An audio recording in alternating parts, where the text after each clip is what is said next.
राजस्थान के मीडिया जगत में एक नए अध्याय की शुरुआत हुई है। पूर्व आईएएस अधिकारी और फर्स्ट इंडिया न्यूज चैनल के मुख्य कार्यकारी अधिकारी और प्रबंध संपादक रहे पवन अरोड़ा जी ने अब सच बेधड़क मीडिया ग्रुप के सीएमडी के रूप में नई जिम्मेदारी संभाल ली है। फर्स्ट इंडिया में 3 साल के नवाचारों और उपलब्धियों से भरे कार्यकाल के बाद उन्हें विदाई दी गई। इसके बाद पवन अरोड़ा सच बेधड़क के स्टूडियो पहुंचे, जहां पूरे स्टाफ ने उनका जोरदार स्वागत किया। चैनल हेड रमाकांत चतुर्वेदी और निदेशक सुनील कुमार ने गुलदस्ता भेंट कर उनका स्वागत किया।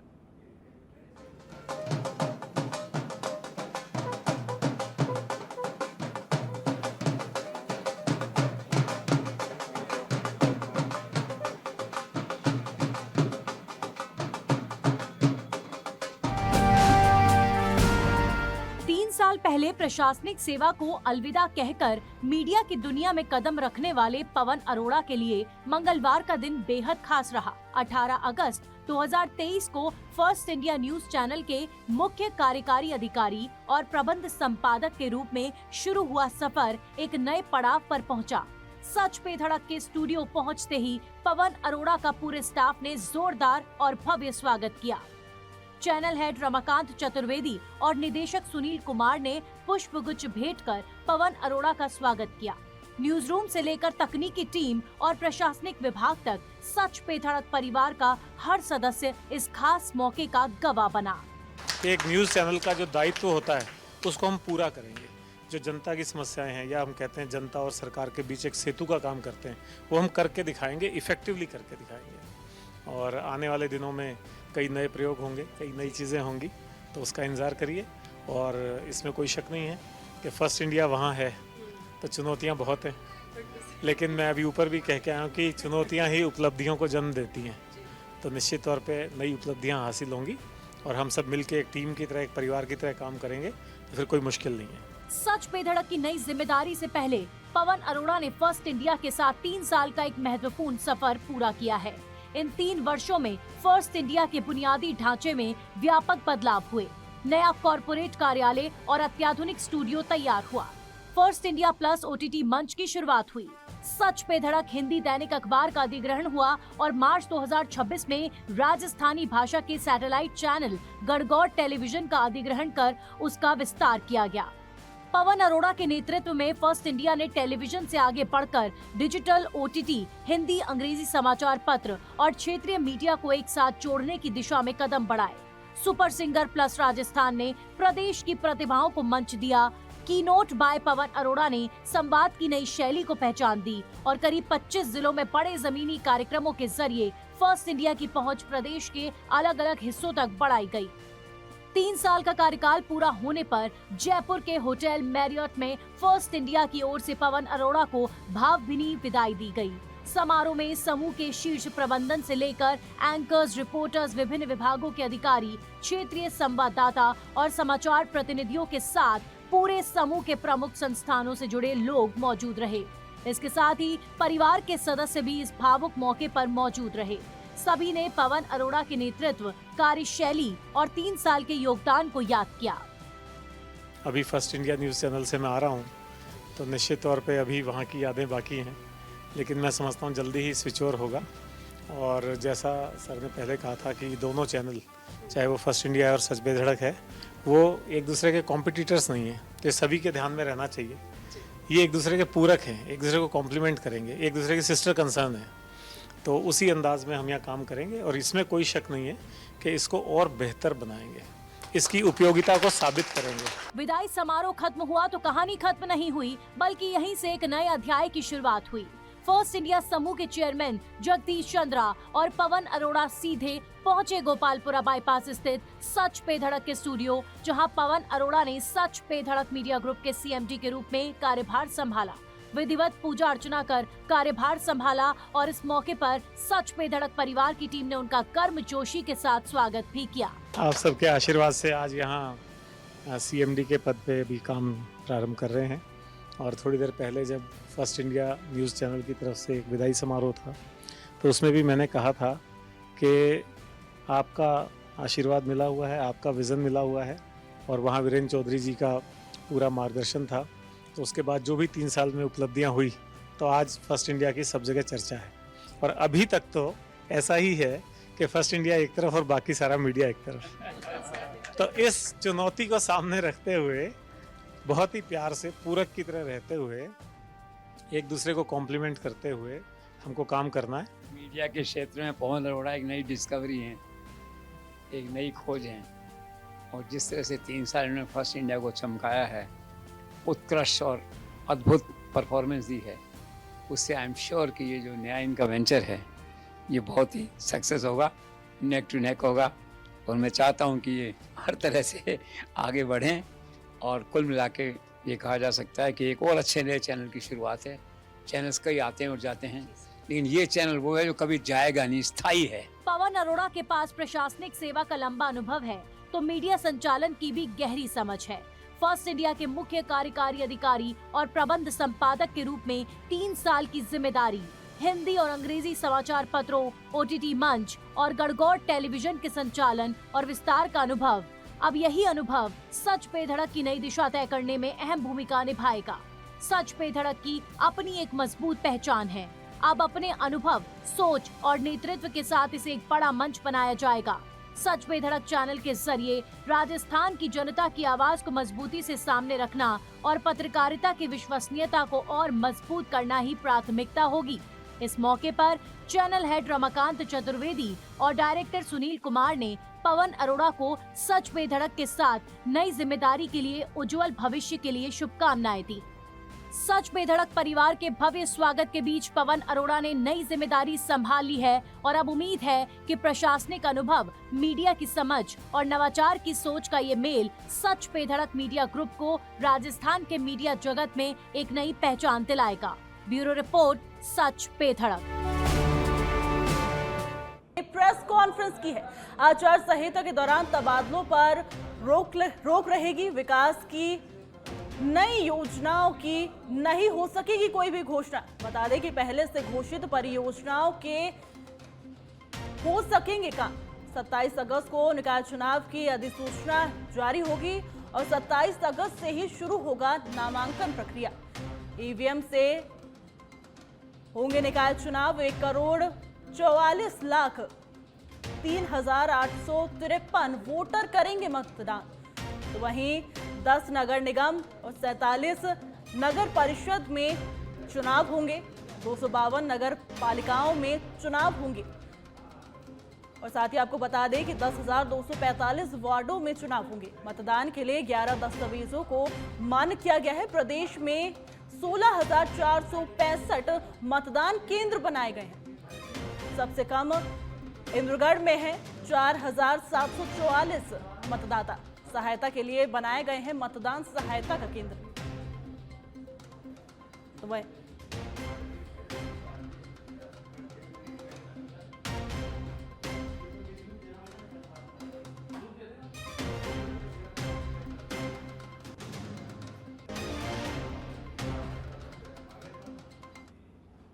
बड़ी खबर आ रही है। बता दें कि कल से विधानसभा का मॉनसून सत्र शुरू हो रहा है। बीजेपी विधायक दल की बैठक है। मुख्यमंत्री भजनलाल शर्मा की अध्यक्षता में यह बैठक होगी। बता दें कि बीजेपी विधायक दल की बैठक है और मुख्यमंत्री भजनलाल शर्मा की अध्यक्षता में यह बैठक होगी। कल से विधानसभा का मॉनसून सत्र की शुरुआत हो रही है। इससे पहले बीजेपी विधायक दल की बैठक है और सीएम भजनलाल शर्मा के नेतृत्व में ये बैठक होगी।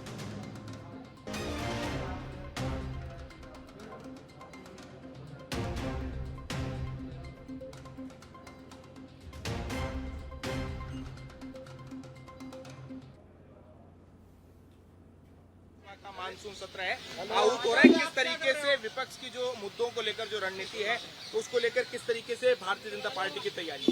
देखिए, विपक्ष के पास कोई मुद्दा नहीं है। वो सत्ता संघर्ष में खुद ही आपस में लड़ रहे हैं। डोटासरा साहब के पिछले दिनों में बयान देख लीजिए, गहलोत साहब के देख लीजिए, आपस में यही सत्ता संघर्ष के लिए लड़ रहे हैं। कांग्रेस खुद एक अपने आप में नहीं है, बीजेपी का मुकाबला नहीं कर सकती। बीजेपी एक मुखी है। एक मुखी होकर कांग्रेस के जो भी मुद्दे सदन में आएंगे उनका मुंह तोड़ जवाब दिया जाएगा। ऐसे कौन कौन से जो है विधेयक जो मुद्दे हैं वो इस मानसून सत्र में आ सकते हैं? कल बीएससी की मीटिंग है आफ्टर ये अपने कंडोलेंस, उसके बाद जो वो बिजनेस तय होगा उसके बाद मैं बता सकता हूँ कि क्या क्या मुद्दे विधानसभा में आएंगे और क्या क्या बिजनेस आएगा। यूसीसी जो है वो लेके आ रहा है। अभी ये कयास लगाया जा रहा है, पर जब तक बीएससी में तय नहीं हो कोई मामला, जब और बिजनेस तय नहीं हो, जब तक मेरे मुंह से कुछ इस तरह की बात करना ठीक नहीं रहेगा, उचित नहीं रहेगा। विपक्ष चाहता है कि सदन ज्यादा चले, कम से कम। देखिए, सेशन कांग्रेस के टाइम पर कितना चला है आप लोगों से छिपा हुआ नहीं है। अभी परिस्थितियां किस प्रकार की आने वाली 27 तारीख को ये चीज इसकी नगर पालिका की आचार संहिता लग जाएगी। फिर भी सरकार किसी मुद्दे से या विधानसभा चलाने से भाग नहीं रही है, पर समय और परिस्थिति को भी देखना चाहिए। धन्यवाद, बहुत बहुत धन्यवाद।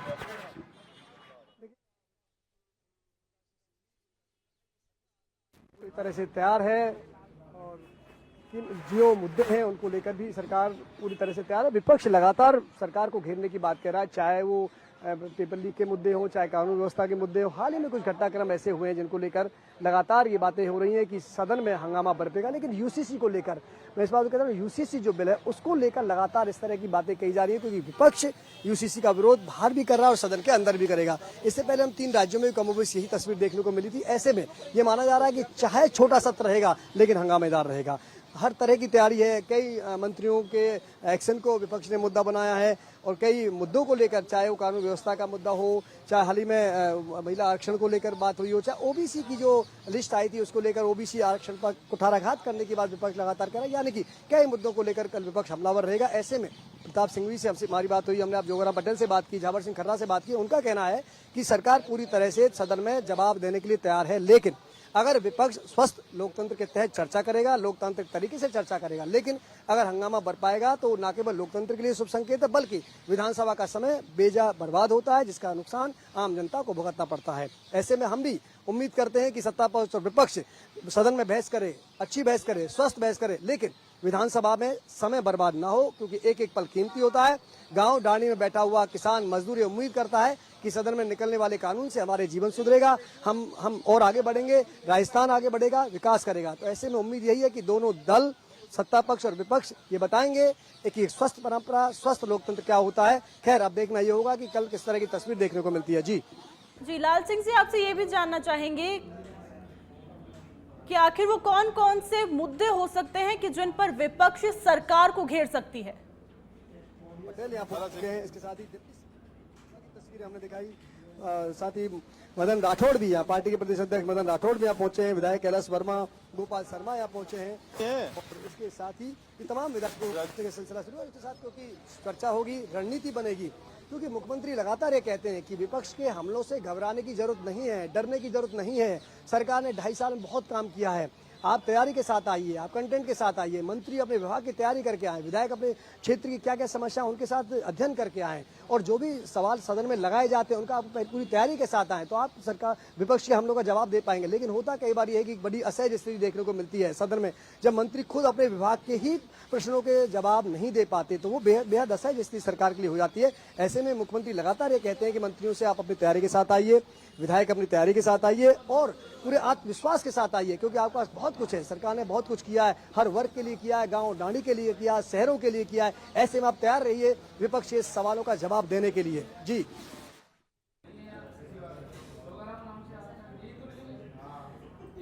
लाल सिंह जी, आपसे ये भी जानना चाहेंगे कि देखिए कल से जो है विधानसभा के मानसून सत्र की शुरुआत हो रही है, ऐसे में सरकार की क्या कुछ तैयारियां हैं।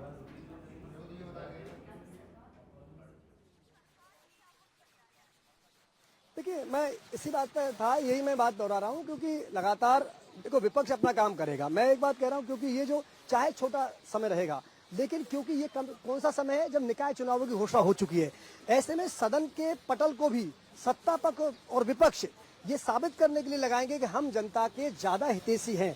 सरकार एक और तरफ पूरा प्रयास करेगी, चाहे बिल के माध्यम से करे, चाहे अपने वक्तव्यों के माध्यम से करे, कि हम जनता के प्रति जवाबदेही हैं। हमने जो वादे जनता से किए हम उनको पूरा कर रहे हैं। हमने जो मैनिफेस्टो में घोषणाएं की थी हम उनको पूरा कर रहे हैं। चाहे वो ERCP की घोषणा हो, चाहे यमुना जल समझौता हो, चाहे वो सौर ऊर्जा में लगातार राजस्थान बढ़ता हुआ राजस्थान हो, चाहे वो रोजगार देने की बात हो, चाहे पेपर लीक माफियाओं पर नकेल कर लगाम लगाने की बात हो, ऐसे तमाम उपलब्धियां जो भजनलाल सरकार की हैं उनको वो जरूर बताएंगे सदन के माध्यम से। तो वहीं विपक्ष इस बात का प्रयास करेगा कि जो नाकामियां हैं सरकार की, जिनको लेकर विपक्ष हमलावर रहा है, उनको सदन में उठाया जाए। क्योंकि मकसद क्या है, अभी आपको निकलना है चुनाव में, निकाय चुनाव में आपको जाना है। दोनों ही सत्ता पर विपक्ष चाहेंगे कि सदन के फ्लोर का इस तरह उपयोग किया जाए कि जनता के इसके माध्यम से हम जनता तक अधिक से अधिक अपनी आवाज पहुंचा सकें, हम अधिक से अधिक अपनी बात प्रभावी तरीके से रख सकें। ऐसे में एक बात तय है कि सदन हंगामेदार रहेगा। एक बात तय है कि बहुत आसान नहीं रहेगा सत्ता पक्ष के लिए तमाम जो विधेयक टेबल करना, लेकिन चूंकि अब आचार संहिता लग रही है तो जितने विधेयक आएंगे वो टेबल किए जाएंगे, पारित शायद नहीं होंगे। तकनीकी वजह होती है। लेकिन मैं कह रहा हूं, धन्यवाद लाल सिंह जी तमाम जानकारी के लिए।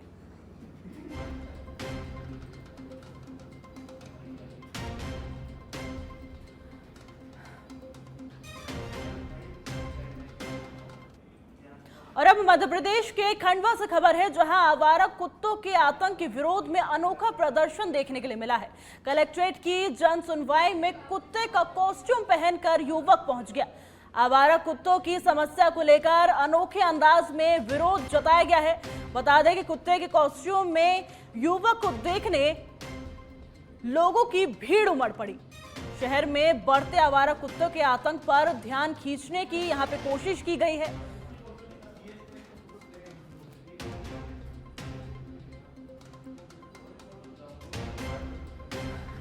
ये मध्य प्रदेश आप बड़ी खबर देख रहे हैं, जहां पर आवारा कुत्तों के आतंक से निपटने के लिए अनोखी तस्वीर यहां पे देखने के लिए मिल रही है। जालौर से बड़ी खबर है, बता दें कि भीनमाल में पीएमओ से मारपीट के विरोध में डॉक्टर्स का प्रदर्शन देखने के लिए मिला है। आईएमए भीनमाल ने सीएम के नाम एसडीएम को ज्ञापन सौंपा है। आरोपी के खिलाफ तत्काल कार्रवाई और गिरफ्तारी की मांग उठाई गई है। अस्पतालों में सुरक्षा व्यवस्था मजबूत करने पर भी यहां पर मांग उठाई गई है। पीएमओ डॉक्टर नेमीचंद संघवी से मारपीट का पूरा मामला है। बता दें कि घटना अस्पताल के सीसीटीवी कैमरे में रिकॉर्ड हो गई थी। कार्रवाई नहीं होने पर कार्य बहिष्कार की चेतावनी भी दी गई है। भीनमाल उप जिला चिकित्सालय का ये पूरा मामला बताया जा रहा है। पूरा आईएमए और अरिस्दा जो इनके सेवारत राजकीय चिकित्सक का संगठन है, वो दोनों के प्रतिनिधि और सारे मेंबर्स हम सब लोग, और साथ में hospital staff, nursing staff, nursing association, chemist association, ये सारे के सारे पूरा चिकित्सा महकमा, चाहे वो प्राइवेट हो चाहे वो सरकारी हो, जिम्मेदारी बनती है कि जितने चिकित्सागण काम कर रहे हैं वहाँ उनकी सुरक्षा के लिए क्या पुख्ता व्यवस्था है उनकी। कोई भी ऐरा गैरा आके अनपढ़ आदमी मारता तो देखता, लेकिन अगर एक कानून का जानकार आदमी इस तरह से एक अकेले आदमी के साथ बातचीत करते हुए धक्का मुक्की, हाथापाई, कॉलर पकड़ना, मारपीट करना, ये बहुत ही खराब घटना है और इसकी पुनरावृत्ति नहीं हो उसके लिए हम प्रशासन से ज्ञापन देने आए हैं। सब हम बहुत आक्रोशित हैं। अभी ज्ञापन उनकी गिरफ्तारी को लेके है। चिकित्सालय के साथ जो बहुत ही अत्यंत निंदनीय घटना हुई है, उस संबंध में हम सब इंडियन मेडिकल एसोसिएशन, अरिस्दा के पदाधिकारी और समस्त नर्सिंग एसोसिएशन के पदाधिकारी आज ये ज्ञापन देकर ये मांग करते हैं कि उसमें जो एफआईआर हुई है उसके तहत अपराधी की अभी तक गिरफ्तारी नहीं हुई है, अपराधी की तुरंत गिरफ्तारी हो। और अब सिरोही जिले के माउंट आबू से खबर है, जहां नक्की झील पर जुलूस के बीच गोली चल गई, युवक घायल हो गया। और बता दें कि भीड़ का फायदा उठाकर आरोपी ने पीछे से युवक को गोली मार दी। नक्की झील पर दशा माता के जुलूस में ये गोली चल गई। जुलूस में अचानक हुई फायरिंग से हड़कंप मच गया। गोली लगने से एक युवक गंभीर रूप से घायल हो गया। अधर देवी निवासी मनोज दशा माता के जुलूस में शामिल था और भीड़ का फायदा उठाकर आरोपी ने नजदीक से उसे गोली मार दी। आरोपी ने युवक को पीछे से गोली मार दी। बता दें कि घायल मनोज को ग्लोबल अस्पताल में भर्ती कराया गया है। और बता दें कि गोली युवक के यूरिन ब्लेडर में जाकर अटक गई। वारदात के बाद आरोपी मौके से फरार हो गया। पुलिस ने मौके से घटना की जानकारी जुटाई है। वारदात के पीछे के कारणों का अभी तक पता नहीं चल पाया है। वहीं फायरिंग के आरोपी की पहचान करने में पुलिस जुटी हुई है। जुलूस में फायरिंग की घटना से सुरक्षा व्यवस्था पर यहां पर सवाल खड़े हो गए हैं। तो वहीं कोटा में लोकसभा अध्यक्ष ओम बिरला ने 3 आधुनिक एम्बुलेंस जनसेवा को समर्पित की।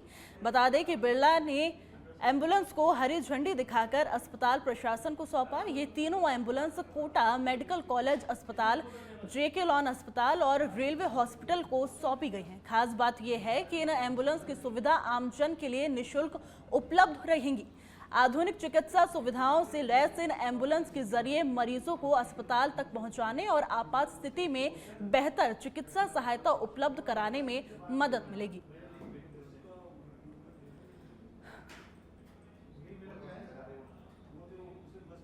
और अब चूरू से खबर है, जहां जिला कलेक्टर अभिषेक सुराणा ने डीओआईटी वीसी सभागार में आवश्यक सेवाओं की साप्ताहिक समीक्षा बैठक ली। बैठक में संपर्क पोर्टल, नागरिक सुविधाओं, ग्रामीण विकास, शहरी निकाय व्यवस्थाओं सहित विभिन्न बिंदुओं पर चर्चा कर अधिकारियों को निर्देश दिए गए। जिला कलेक्टर सुराणा ने कहा कि अधिकारी कर्मचारी नागरिक सुविधाओं के लिए संवेदनशील रहें।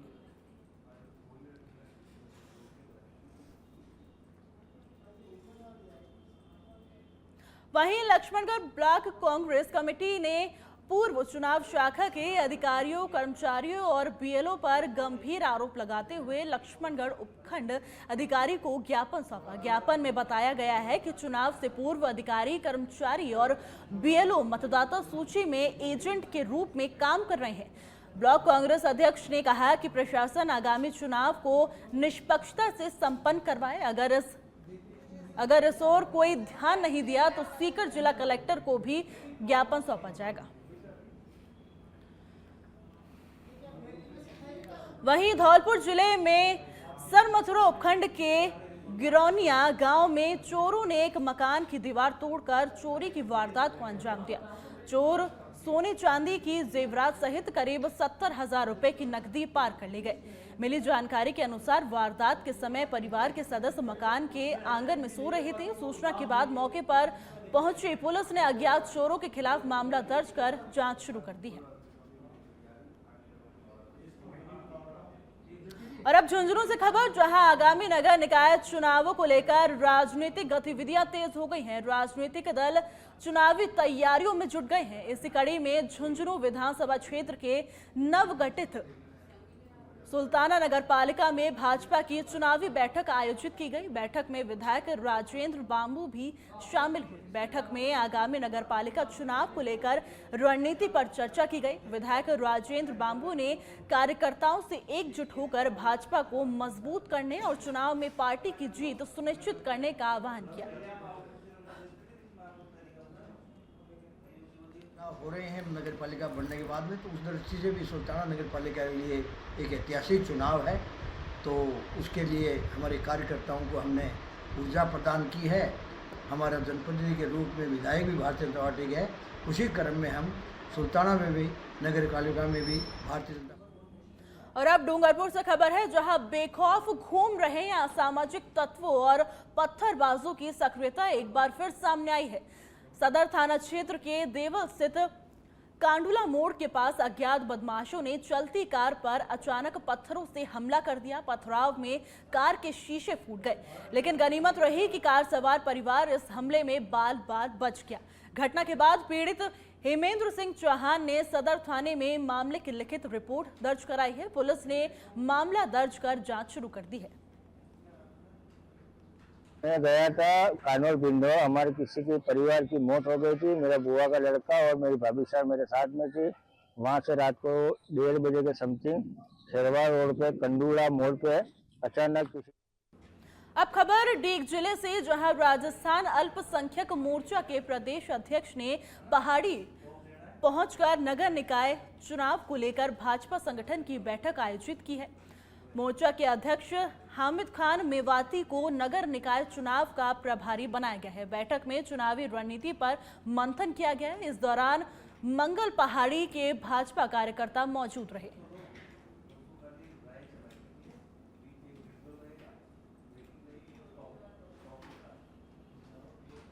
साल में राजस्थान की सरकार ने, राजस्थान के लोकप्रिय मुख्यमंत्री आदरणीय भजनलाल शर्मा जी ने जो काम किए हैं, उन कामों को लेकर हम जनता के बीच में जाएंगे और वार्डों के अंदर एक एक वार्ड को हम जिताने का काम करेंगे। और यहाँ नगर पालिका का जो हमारा चेयरमैन बनेगा, भारतीय जनता पार्टी का चेयरमैन बनाने के लिए हम सब मिलकर प्रयास करेंगे। और निश्चित ही मुझे उम्मीद है, क्योंकि कार्यकर्ताओं के बलबूते पर हमने पहले भी जब भी चुनाव हुए, चाहे विधानसभा का चुनाव हो, चाहे यहाँ पर प्रधान का चुनाव हो, उसमें भी हमारे कार्यकर्ताओं ने सबने मिलजुल कर भाग लिया और जिताने का काम किया। और नगर पालिका का चुनाव जो पहली बार ये पहाड़ी नगर पालिका बनी है, तो इसमें भारतीय जनता पार्टी का परचम लहराने का काम हम सब भारतीय जनता पार्टी के कार्यकर्ता हैं। वहीं डूंगरपुर जिले के रामसागड़ा थाना क्षेत्र के जालूकुआ गांव में एक बुजुर्ग के आत्महत्या किए जाने का मामला सामने आया है। जानकारी के अनुसार जालूकुआ निवासी बापू मेरात का शव गांव के समीप वन विभाग के इलाके में एक पेड़ से लटका हुआ मिला। घटना की जानकारी मिलते ही परिजन मौके पर पहुंचे और पुलिस को सूचना दी। सूचना पर रामसागड़ा थाना पुलिस मौके पर पहुंची और शव को कब्जे में लेकर जिला अस्पताल की मोर्चरी में रखवाया गया। अपने पिता की मृत्यु के लिए जंगल में पेड़ से लटके हुए हैं, टिमरों के पेड़ से, मौके पे जाके और मोर्चरी में लेके आया। ये फांसी लगा के बापू पिता नाना मेरात। वहीं नागौर जिले के ग्राम पंचायत डोडियाना में ग्राम फॉलोअप शिविर का आयोजन किया गया। शिविर में मौजूद विभिन्न विभागों के अधिकारी एवं कर्मचारियों ने मौके पर ही ग्रामीणों की समस्याओं एवं प्रकरणों का निस्तारण किया। शिविर के दौरान ग्रामीणों को सरकारी योजनाओं एवं विभागीय सेवाओं की जानकारी भी दी गई। शिविर में परिवहन विभाग की ओर से वरिष्ठ नागरिकों से संबंधित फॉर्म भरवाए गए तथा 35 वरिष्ठ नागरिकों को आवश्यक कार्ड और दस्तावेज वितरित किए गए। वहीं डीडवाना के बाठड़ी चौराहे के पास एक व्यक्ति पर चाकू से जानलेवा हमला करने का मामला सामने आया है। सालासर पदयात्रा के लिए जत्थे के रूप में जा रहे लोग जब रात्रि विश्राम कर रहे थे, उसी दौरान वाहन में सवार होकर आए बदमाशों ने हमला कर दिया। हमले में नागौर जिले के कुचेरा क्षेत्र के निमड़ी गांव निवासी मांगीलाल नायक गंभीर रूप से घायल हो गया। वहीं झुंझुनू शहर के छावनी नरेश बालाजी मंदिर में तुलसीदास जयंती की पूर्व संध्या पर विश्व हिंदू परिषद की ओर से भव्य सामूहिक हनुमान चालीसा पाठ का आयोजन किया गया। कार्यक्रम में संत महात्माओं का सानिध्य रहा और बड़ी संख्या में श्रद्धालुओं ने सामूहिक रूप से हनुमान चालीसा का पाठ किया। प्रातीय धर्माचार्य श्री रामायण गोपाल और कार्यक्रम संयोजक अशोक प्रजापति सहित संत महात्मा एवं श्रद्धालु कार्यक्रम में मौजूद रहे। इस दौरान संतों ने कहा कि धार्मिक आयोजनों के जरिए समाज में संस्कार एवं सकारात्मक संदेश पहुंचता है। साथ ही नई पीढ़ी को भारतीय संस्कृति, सनातन परंपराओं और राष्ट्र प्रेम से जोड़ने पर जोर दिया गया। आयोजकों ने कहा कि युवाओं में संस्कृति और परंपराओं के प्रति जागरूकता बढ़ाने के उद्देश्य से ऐसे आयोजन लगातार किए जा रहे हैं। कार्यक्रम के दौरान पूरा मंदिर परिसर भक्तिमय वातावरण से गूंज उठा।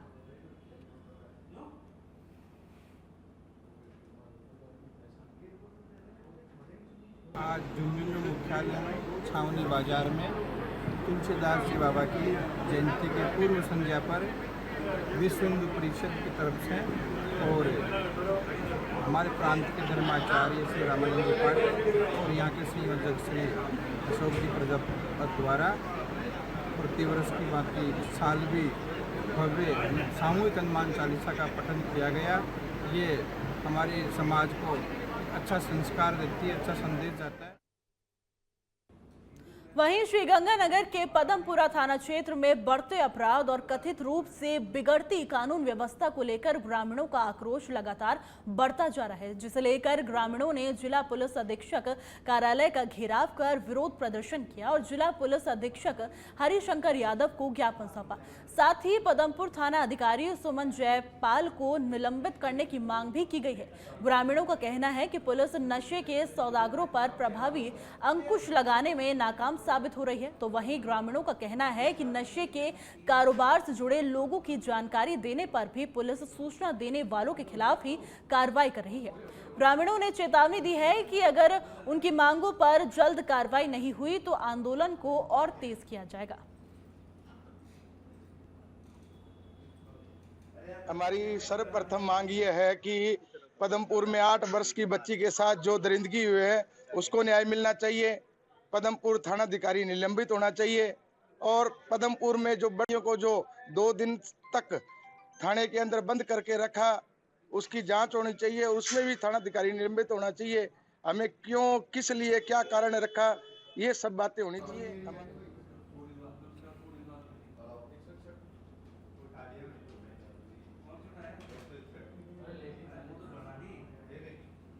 और राजधानी जयपुर से बड़ी खबर है। बता दें कि कोचिंग हब में कोचिंग सेंटर शिफ्ट करने की कवायद शुरू हो गई है।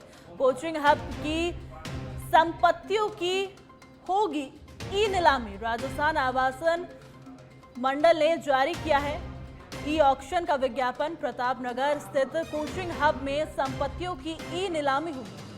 23 से 25 सितंबर 2026 तक ये ई नीलामी चलेगी। 23 सितंबर से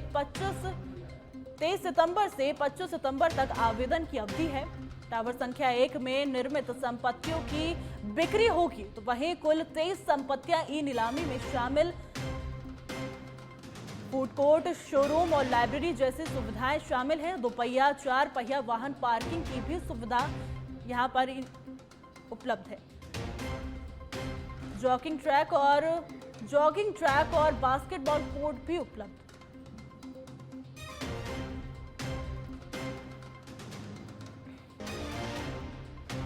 ये बड़ी खबर आ रही है राजधानी जयपुर से, जहां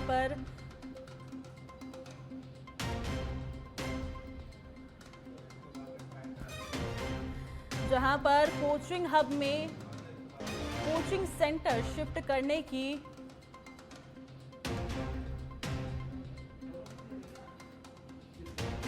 बता दी। कोचिंग हब की संपत्तियों की नीलामी होगी।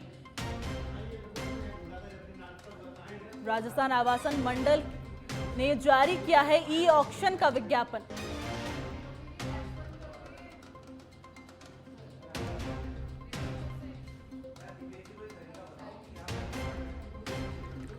तेईस से 25 सितंबर 2026 तक ये नीलामी चलेंगी और 23 सितंबर से 25 सितंबर तक आवेदन की अवधि यहां पर रखी गई है। टावर संख्या 1 में निर्मित संपत्तियों की बिक्री होगी।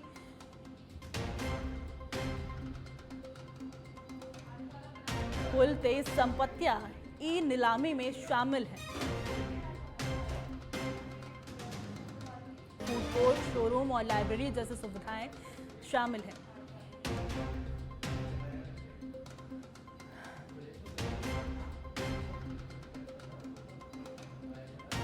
तो वहीं जॉगिंग ट्रैक और बास्केटबॉल कोर्ट भी उपलब्ध है।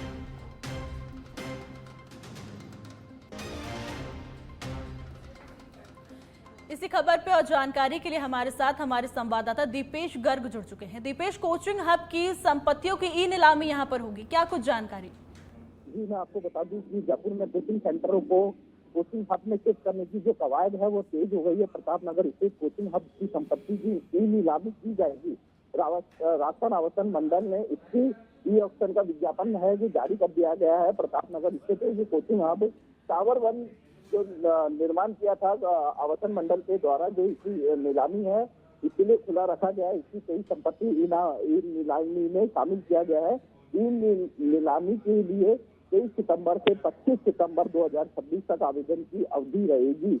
कोचिंग हब में लाइब्रेरी सेंटरों के साथ साथ फूड कोर्ट, शोरूम, लाइब्रेरी जैसी सुविधाएं भी रखी गई है। जी दीपेश, यहाँ पे देखिए राजस्थान आवासन मंडल ने ई ऑक्शन का विज्ञापन भी जारी किया है। जी, मैं आपको बता दूं कि जो राजस्थान आवासन मंडल है वो कोचिंग हब बनाया था, उसका विज्ञापन भी जारी किया, उसकी नीलामी का विज्ञापन है जो जारी किया है, जिसकी तिथि 23 सितंबर से 25 सितंबर तक की रखी गई है। और जिसमें पहले टावर संख्या 1 की जो नीलामी है, जिसमें 23 संपत्ति आती है, उस 23 संपत्तियों की पहले नीलामी करेगा हाउसिंग बोर्ड। और जो कोचिंग हब का जो सिलसिला चल रहा है, जो कोचिंग सेंटर को जो सिलसिला लगातार जेडीए की तरफ से चल रहा है गोपालपुरा पे, इनको जो शिफ्ट करने की जो कवायद है वो तेज हो गई है और इनको वहीं कोचिंग हब में इनको शिफ्ट किया जाएगा। जी बहुत बहुत धन्यवाद दीपेश तमाम जानकारी के लिए।